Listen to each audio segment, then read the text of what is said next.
자, 14페이지에 우리 이제 아동 간호 부분 볼게요, 여러분. 그래서 우리 지금 공부 전체적으로 요점 정리 저희 교재로 하는 거에서 가장 좀 어려워하는 부분이 모성 간호 이 부분이고, 그리고 아울러서 아동 간호하고 엮여 있을 거예요. 이 부분도 비중이 꽤 높고, 그리고 또 중요한 부분이니까 잘 들으셔서 마무리하는 걸로 하세요. 자, 먼저 아동 간호에서는 우선은 아이의 성장 발달에 대해서 물었을 때 성장 발달에 대한 용어 정의를 간단하게 물어볼 수 있겠죠. 그럼 이때 여러분 알잖아. 우리가 성장하고 발달의 차이점은 체중이나 키나 골격처럼 사이즈가 커지는 건 뭐라고 한다? 성장이라고 하고, 반대로 크레파스를 지어줬을 때 정교하게 동그라미를 그리고 거기에다가 눈, 코, 입을 붙이는 거는 자꾸 가르쳐 줬을 때 기술이 증가되는 거잖아요. 그래서 아까 성장은 사이즈가 느는 거라면 얘는 기능이나 기술이 점점 정교화되는 거, 이런 거를 뭐라고 한다? 발달이에요. 그럼 이때 성장과 발달 중에서 학습 또는 다른 말로 말하면 환경의 영향을 많이 받는 게 어떤 거가 될까요?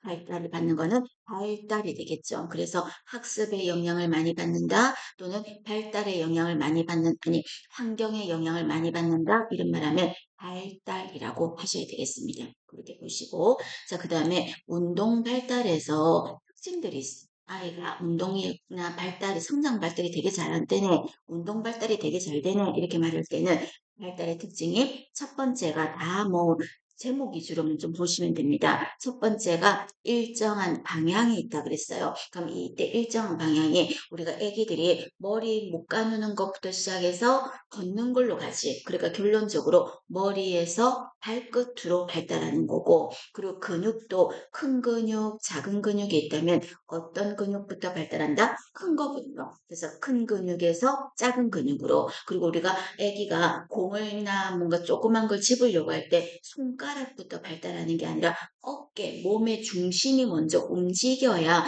손가락이 꼼지락꼼지락 움직이는 거거든. 그래서 두 번째 줄에 보면 중심에서 말초로 발달한다. 그리고 전체에서 부분으로 발달한다. 그런 소리고, 애들은 기분이 좋아도 막 찡찡할 때도, 기저귀가 젖어도, 화가 나도, 아파도 전부 다 우는 걸로 표현하잖아요. 그런데 그 울음도 나중엔 어떻게 돼요? 기분이 좋을 때는 웃고, 또 기저귀가 젖었을 때는 이렇게 하듯이 이런 식으로 좀 세분화되는 거지. 그런 거를 일반적으로 그냥 하나로 그냥 통일됐다가 세분화시켜서 감정이나 이런 것도 특수한 것으로 발달한다. 이렇게 써요. 그래서 여기에서 여러분, 요 방향의 순서가 보기에서 넌지시 나왔을 때 거꾸로 가면 안 된다는 거. 그 성장 발달은 연속적이라는 거. 쉽게 말해서 목을 가누었는데 중단했다가 그 다음에 뒤집고, 그런 건 없어. 목을 가눴으면 그 다음 단계가 뒤집고 나서 그 다음 단계가 혼자 앉고, 그리고 혼자 앉고 나서 바로 연속적으로 뭐가 일어난다?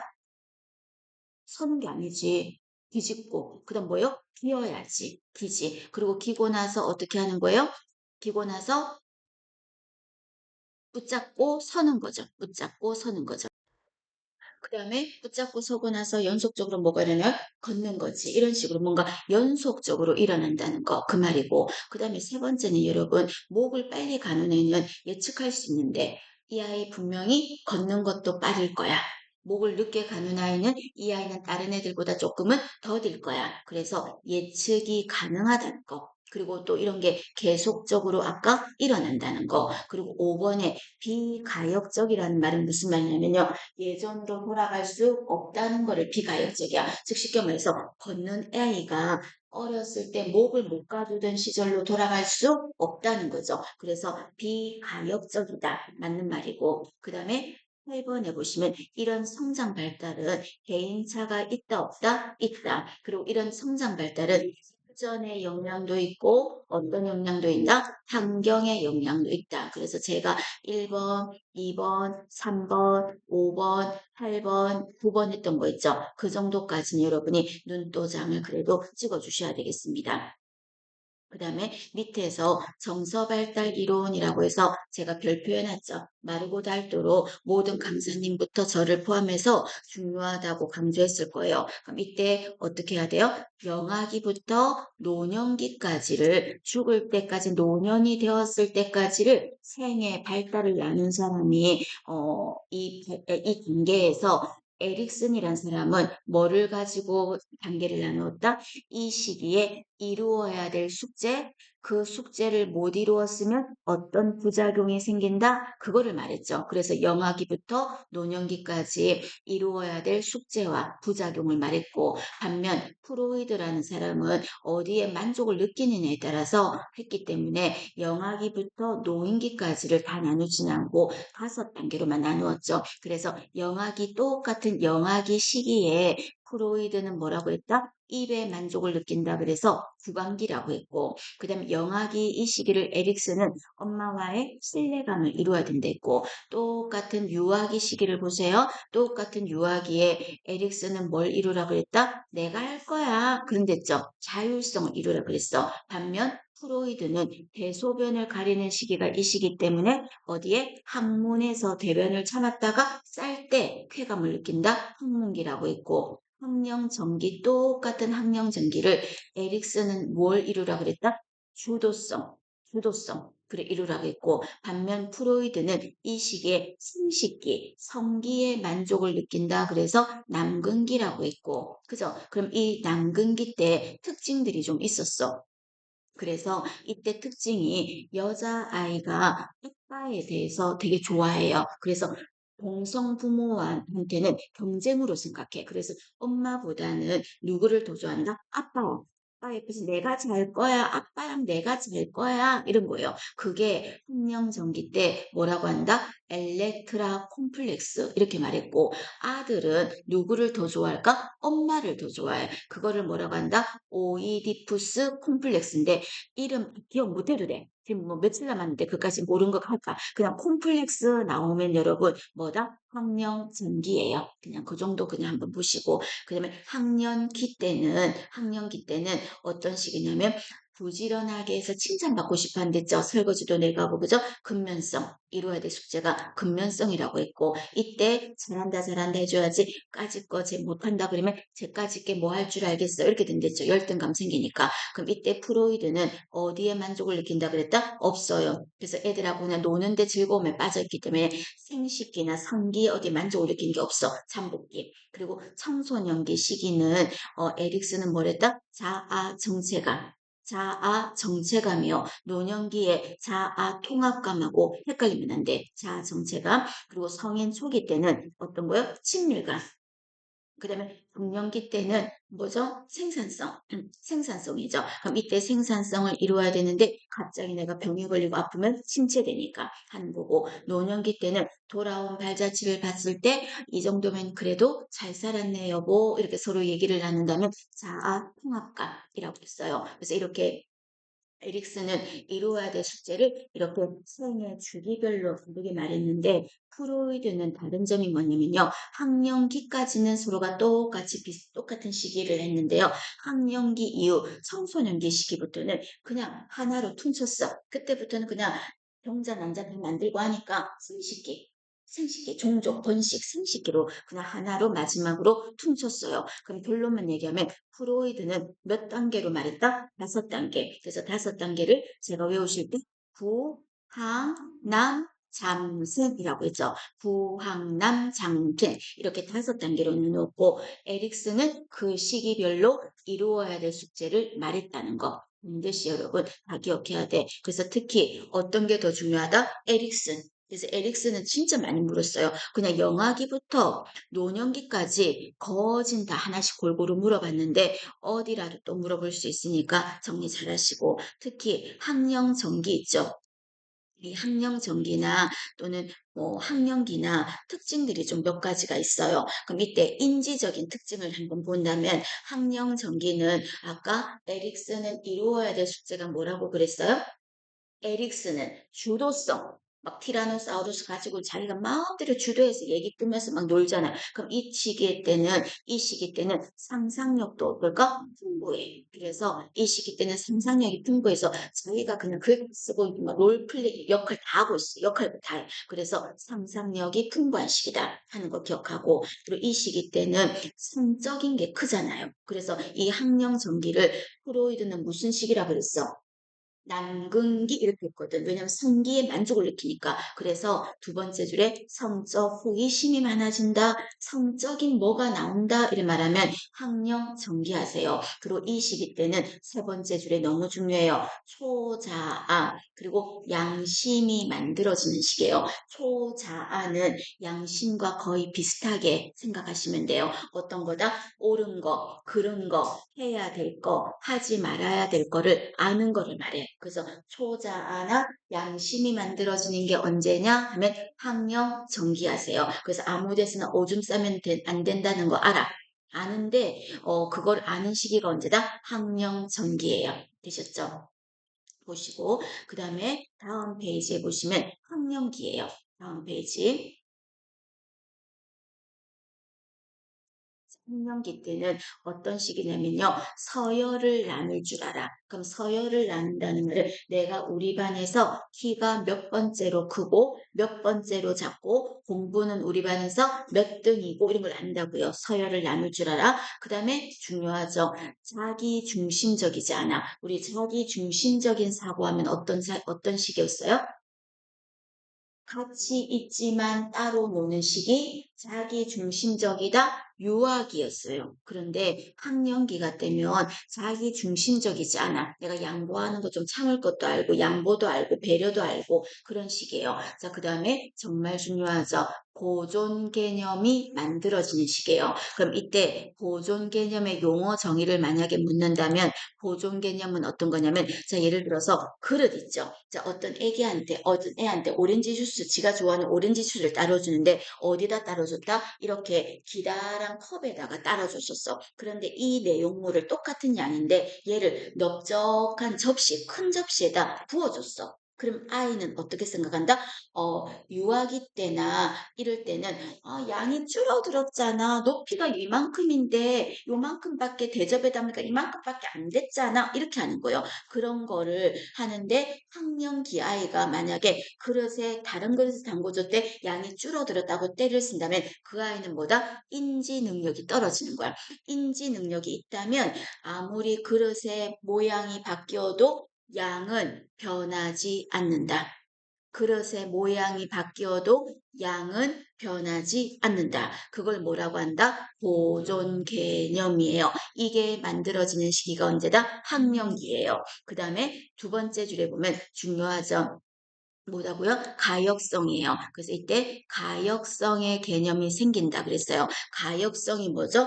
과거로 아니면 이전으로 돌아갈 수 있는 거를 가역적이라 그래. 그럼 이거는 사례를 어떤 거 말할까? 얼음이 있는데 그 얼음이 녹아버려서 얼음 형태가 사라졌어. 물이 돼버렸어. 그럼 그걸 보고 유아기 아이는 울어. 얼음이 없어졌잖아.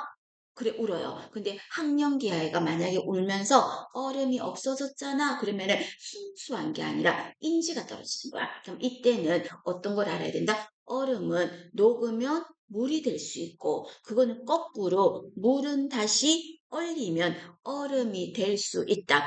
거꾸로 갈 수 있는 걸 아는 게 뭐라고요? 가역성. 보존 개념은 그릇의 모양이 바뀌어도 양은 변치 않는다. 보존된다. 그건 보존 개념. 이 둘 다 만들어지는 게 언제다? 학령기라는 겁니다. 중요합니다. 봐주시고. 그래서 학령기 때 두 가지 보존 개념, 가역성 기억하고 그 다음에 학령 전기 때는 소자아, 양심 이거 기억하셔야 돼요. 그 다음에 신생아의 발달을 좀 보겠습니다. 자, 여러분 신생아는 생애 주기에서 언제 아이들을 신생아라고 말했어요?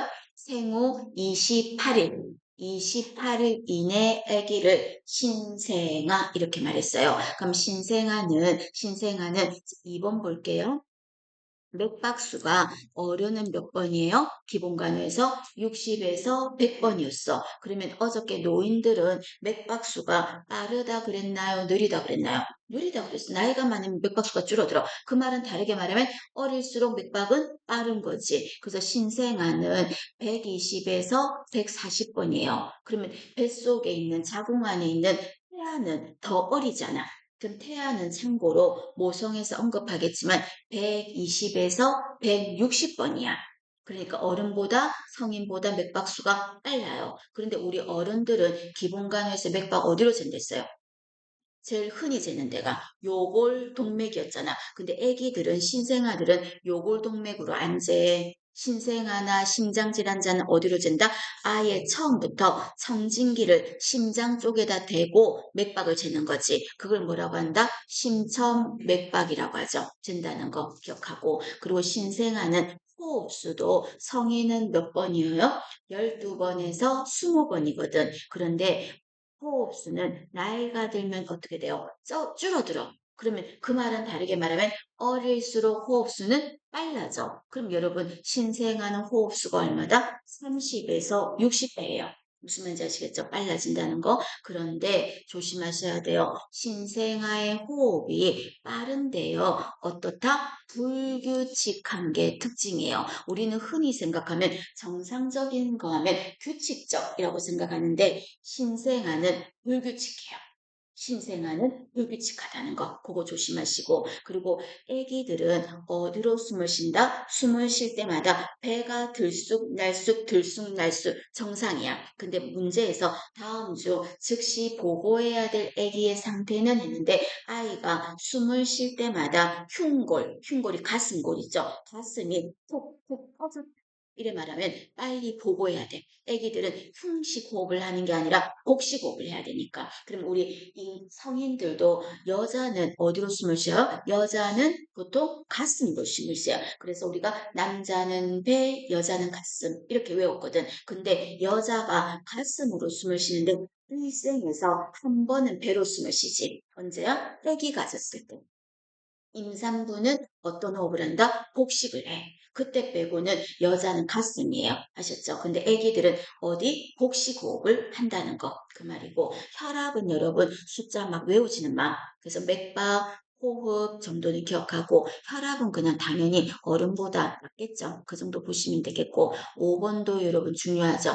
5번은 무슨 말이냐면 정상 수치에서 상한치를 약간 벗어났대. 무슨 말이냐면 이렇게 물어요. 어떤 아기가 신생아가 맥박수가 예를 들어서 142회다. 1분에. 그 다음에 호흡이 몇 번이다? 뭐 62회다. 이렇게 말했어요. 그럼 이 아이는 보고해야 되는가, 어떻게 해야 되는가를 만약에 묻는다면 생각해봐요. 맥박이 142회면 최대치가 원래 얼마예요? 140번인데 그렇다고 해서 2회 정도가 많다 그래서 엄청 높은 것도 아니잖아요. 그러니까 정상 범위에서 가장 최대치거나 최대치에서 약간 벗어났을 때 상한치라는 말이 그죠? 그 말이에요. 그럼 호흡수도 60번까지가 정상인데 60번에서 2번 정도 벗어났으니까 뭐 비정상이라고 말하기도 그렇잖아. 약간 벗어난 거죠. 이럴 때는 제일 먼저 할 일은 의사에게 보고하는 게 아니라 이 아이가 땡깡 부리면서 울지 않았는지 애가 말했으면 성질이 기질이라는 게 있잖아.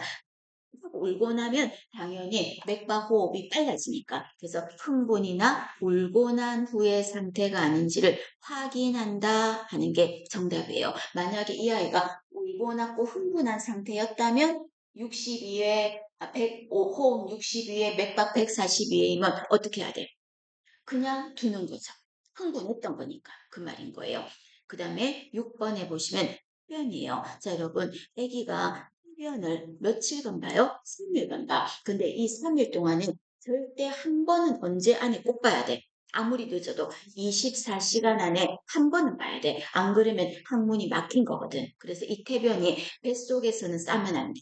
자궁 안에서 태변을 쌌다면 그거는 굉장히 응급 상황이에요. 아기가 엄마 나 힘들어요, 죽을 것 같아요 하는 사인이니까. 그럼 이 태변은 나와서 3일간 보는 변인데 끈적끈적하고 칠판 색깔처럼 암록색이에요. 반면 태변이 끝나고 3일 지나서 4일 정도부터 14일, 우리 14일이 지나면 정상변을 보거든. 그래서 4일에서 14일 사이에 중간에 보는 변을 뭐라고 한다면 뭐라고 한다? 이행변이라 그래요. 그래서 이행변은 4일에서 14일 사이 보는 거고 끈적끈적하지 않고 묽어요. 그래서 얘는 묽고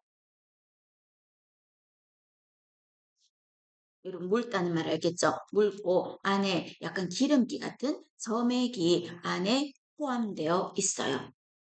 그리고 색깔은요, 무슨 색깔이면 해변에 녹색도 좀 섞여 있고요. 14일 이후에는 흰색의 정상변을 볼 건데 흰색도 중간이라서 좀 섞여 있어. 그래서 중간이라서 녹색도 좀 섞여 있고 정상변 황색도 섞여 있어서 뭐라고 한다? 녹황색변이라고 해요. 그래서 이런 거는 이행변이라고 합니다. 이렇게 보시고 그 다음에 아기들에게서 나타나는 반사작용이에요. 우리 오늘 29기 원생분들이 종강을 했는데 종강한 원생분 중에서 한 분이 오늘 내 인생에서 종강과 함께 이제 수료식과 함께 우리 왜 할머니가 됐대.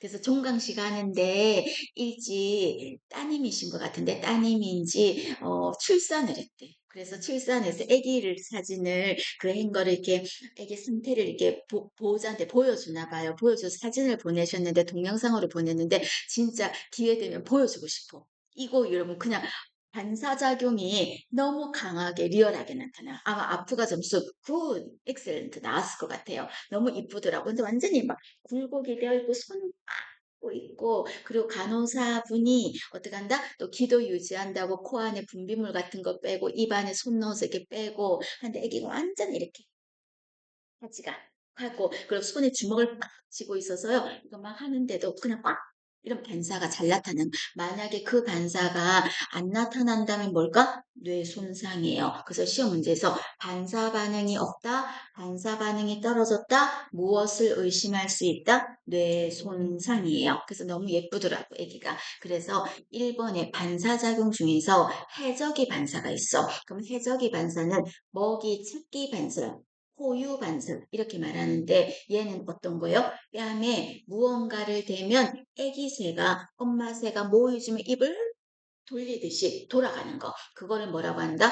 해적이, 먹이 찾기, 루틴, 포유 이렇게 똑같은 말입니다. 그런 반사가 있어요. 몇 개월에 없어지는 건 1도 중요하지 않아. 아셨죠? 현수막 걸릴 욕심 있을까 봐 7개월 소식이라고 적었어요.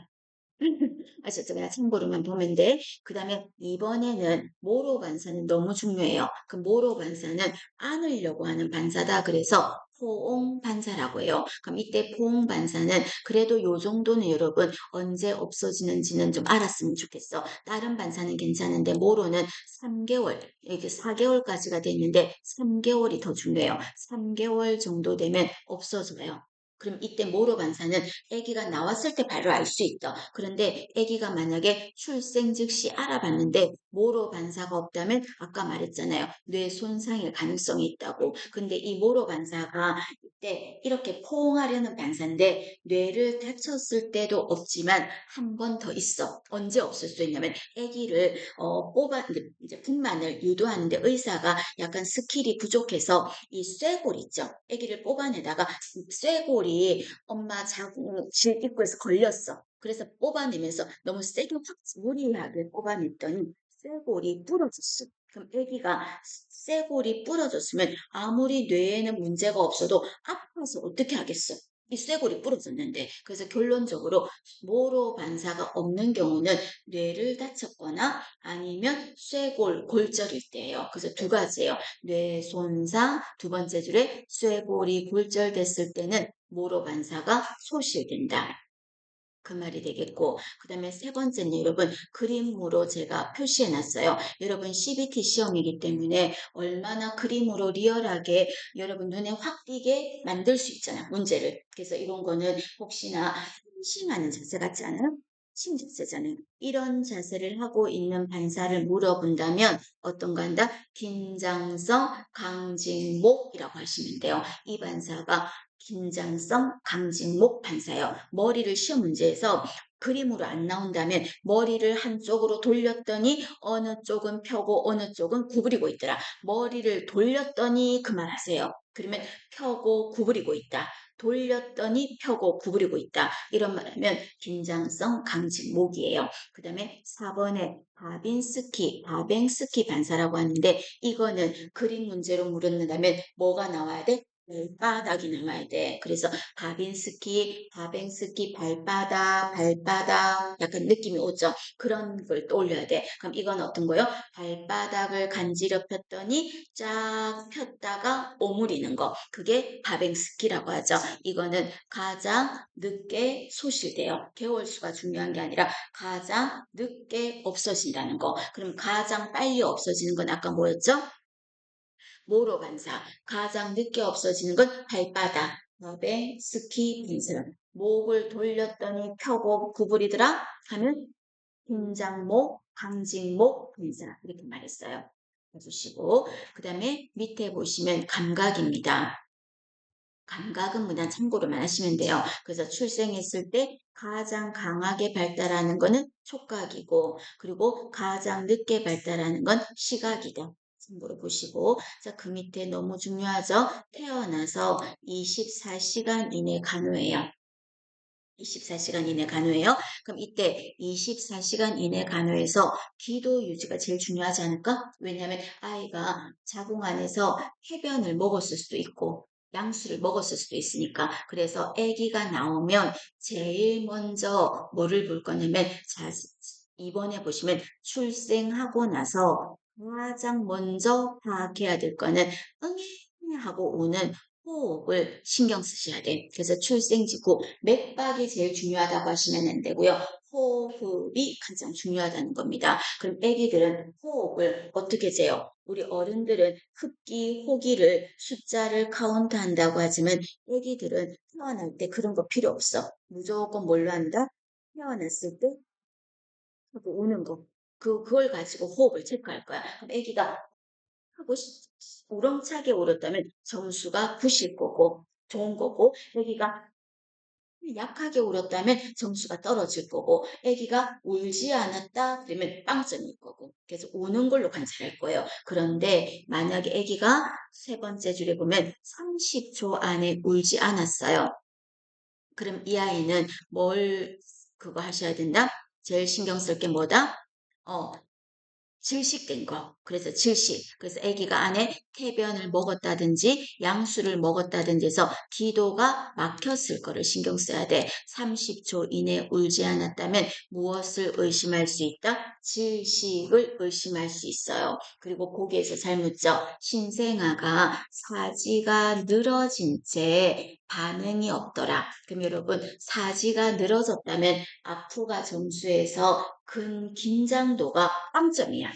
그리고 또 반응도 없대. 이때 반응은 반사작용 같은 거. 그럼 그것도 빵점이라는 거죠. 그럼 이런 경우는 일단 제일 중요한 게 뭐였어요? 아기 상태를 볼 때 호흡. 그래서 호흡을 먼저 확인하고 간호사에게 보고한다. 그게 답인 거예요. 그리고 제가 아까 아기들은 가슴으로 숨을 쉰다 그랬어요. 복식으로 안 됐어. 복식. 그런데 3번에 보세요. 호흡할 때 흉곽이 자꾸 함몰된다. 이건 위험한 거야. 그래서 즉시 보고하는 거죠. 전부 다 중요한 키워드가 되겠습니다. 그리고 엔드, 아기가 나왔을 때 기도 안에 있는 분비물을 좀 빠지게 해야 되겠지. 빠지려면 생각해봐요. 머리를 올려버리면 빠져나오기가 힘들어. 그럼 흘러나가기 쉽게 하려면 머리를 좀 낮추어야 돼. 근데 머리를 낮추었는데 정각으로 암와이로 누워서 낮추면 못 빠져나가잖아. 그 밑에 머리는 낮추었지만 고개는 어떻게 해야 될까? 옆으로 돌려야 빠져나가겠지. 그래서 가장 중요한 거는 여기 1번에 머리를 낮추고 고개를 옆으로 돌려주는 거예요. 그럼 문제에서 태어났을 때 머리를 낮추고 고개를 옆으로 돌리는 이유가 뭐냐? 기도 유지. 그게 답인 거죠. 기도 유지의 목적으로 이렇게 한다는 겁니다. 해주시고, 그 다음에 그 다음 거도 비슷한 말인데요. 분만할 때 가장 먼저 할 일, 그럼 가장 먼저 할 일은 기도 유지니까 이물질을 제거하고 기도를 유지하겠다. 그럼 기도 유지는 어떤 식으로 할 건데요? 금방 말했잖아요. 머리는 낮추고 고개는 옆으로요. 머리를 높이고 하면 안 돼. 머리를 낮추고 고개를 옆으로 해준다. 보시고 그 다음에 오른쪽에 보시겠습니다. 자, 오른쪽에 보시면 그 첫 번째 건 여러분 한번 눈도장 찍는 걸로 넘어가겠습니다. 자, 두 번째 아프가 점수가 너무 중요하죠. 아프가 점수. 그럼 이 아프가 점수는 애기 심리적 상태를 반영하는 건데 한 항목당 몇 점이다? 2점이거든요. 그럼 이 아프가 점수의 5가지 항목은 무엇입니까? 한다면 제가 적어놨죠? 심, 호, 근, 반, 피. 심, 호, 근, 반, 피. 이렇게 5가지 외웠어. 그럼 이때 심, 박동수, 호, 흡.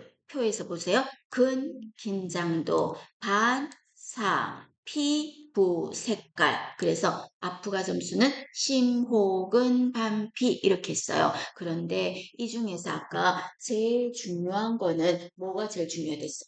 호흡이라 그랬잖아. 그래서 이 호흡이 가장 중요하다는 거 기억하셔야 돼요. 이 검사를 1분 있다가 또 위에 보시면 1분 있다가 5분 있다가 체크를 할 건데 7점 이상이 나와야 소소는 된다는 겁니다. 그럼 제일 좋은 건 뭘까? 만점이겠지. 만점은 몇 점일까? 10점이겠지. 한 항목당 2점, 2점, 2점, 2점, 2점 이렇게 되니까.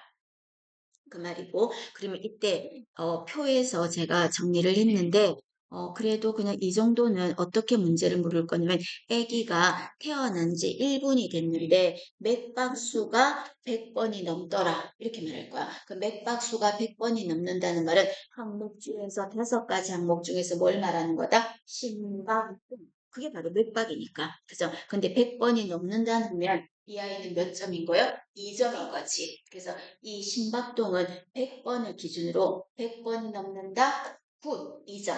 그러면 빵점도 구별이 해야 되지 않아? 빵점은 뭘까요? 맥박이 아예 없어. 그럼 빵점. 그럼 약간 중간이면 1점. 이렇게 되는 거야. 그래서 만점을 기억해.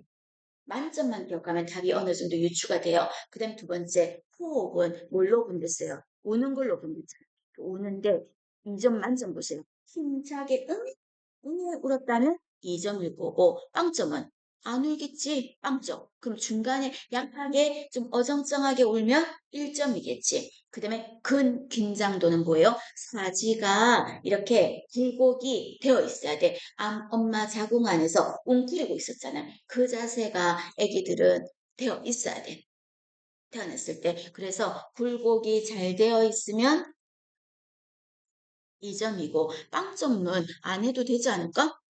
완전히 풀려 있는 거지. 그죠? 완전히 늘어졌으면 빵점일 거고, 약간이라고 표현했다면 1점일 거고, 그 다음에 반은 뭘까요? 반사. 그럼 이때 이 반사는 잘 일어난다면 2점일 거고, 아예 없으면 빵점일 거고, 약간이라고 표현하면 1점일 거고, 근데 이 반사가 뭐로 반사 이런 것만 있는 게 아니라 이렇게도 물었죠. 문제집에서. 자, 아이가 태어나서 면봉으로 그 코 안에 분비물을 닦아주려고 면봉으로 살살살살 문질러 줬더니 재채기를 그러면 이거는 아프가 점수의 심호근 반피 중에서 얻은 걸 반사지. 그럼 재채기를 하였다. 몇 점이에요?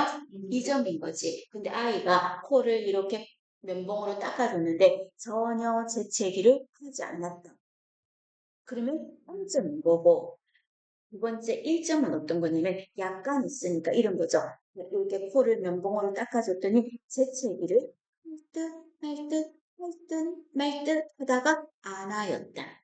그럼 이건 할 듯은 했으니까 완전히 평점은 아니지. 할 듯, 말 듯, 할 듯, 말 듯 했으니까 몇 점일까? 1점인 거지. 이런 식으로 물어봐.